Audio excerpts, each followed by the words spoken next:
Hello students, myself Richa Khanna working as an assistant professor at School of Agricultural Sciences and Engineering, IFTM University, Muradabad.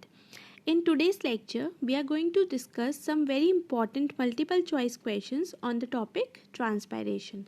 These questions will be useful for your course as well as for different competitive exams.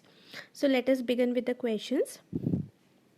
The loss of water from above ground part of the plants in the form of vapors is known as. We all know that whenever the water gets lost from the above ground part of the plant, that is the aerial parts of the plant, in the form of vapors, this is known as transpiration.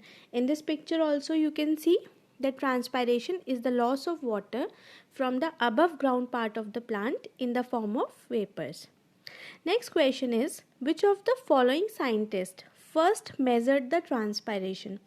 The process of transpiration was first discovered by a scientist called as Stephen Hales. He was the first one to observe transpiration. Next question is, which of the following is a type of transpiration? Transpiration occurs mainly through three parts of the plant. First is stomata, second is cuticle, and third one is lenticular. So all these three are the type of transpiration. In this picture you can see this transpiration occurring through stomata. This is an example of cuticular transpiration and this is an example of lenticular transpiration. The next question is, which of the following factors has the highest influence on the rate of transpiration? Light, relative humidity, temperature, and the soil moisture. See, all these four factors affects the process of transpiration, but among these, the factor relative humidity has the highest influence on the rate of transpiration. If the humidity is very high, the rate of transpiration will become low, and if the humidity is low, the rate of transpiration will become high. Next question is, the process of transpiration is very important for plants because it helps in. Options are absorption of water and nutrients, ascent of sap, third is cooling of plants, and all of the above.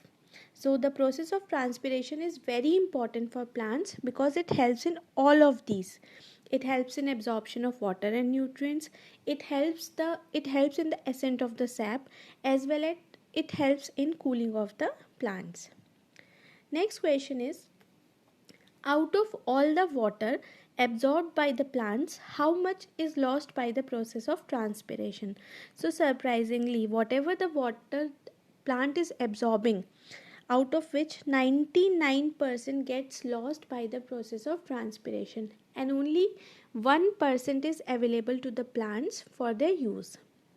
Next question is, which of the following process is known as necessary evil? The word necessary means which is required for us, and evil means which is something bad. So the transpiration is popularly known as necessary evil. It is a bad thing because 99% of the water is getting lost by the process of transpiration, but it is also necessary because if transpiration is not there, the plants will not be able to absorb water and nutrients, the sap will not rise, as well as the plants will not get cooled down. So this process is called as necessary evil. Next question is, the transpiration occurs from leaves, stem, all aerial parts of the plant, or the roots? So the correct answer is transpiration occurs from all the aerial parts of the plant. Next question is, the rate of transpiration can be measured by which of the following instrument? So porometer, potometer, oxanometer, or photometer? So the correct answer to this question is potometer. Potometer is an instrument which is used to measure the rate of the transpiration. Next question is, under which of the following conditions the transpiration will be most rapid? So the question is asking us that what should be the condition in which transpiration will be most rapid, or it will take place at a very fast rate.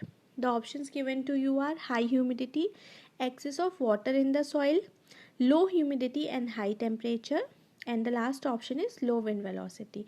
So among these factors, if the humidity is low and the temperature is very high, the rate of the transpiration will be maximum. Next question is PMA, that is phenyl mercuric acetate, and kaolin are the examples of. So these two chemicals are the example of anti-transpirants. An anti-transparent is a chemical which is used to reduce the rate of transpiration. So its very common examples are PMA, that is phenyl mercuric acetate, and kaolin. These are some of the references from where I have collected material to prepare these questions. I hope this video was useful for you. Thank you so much for watching.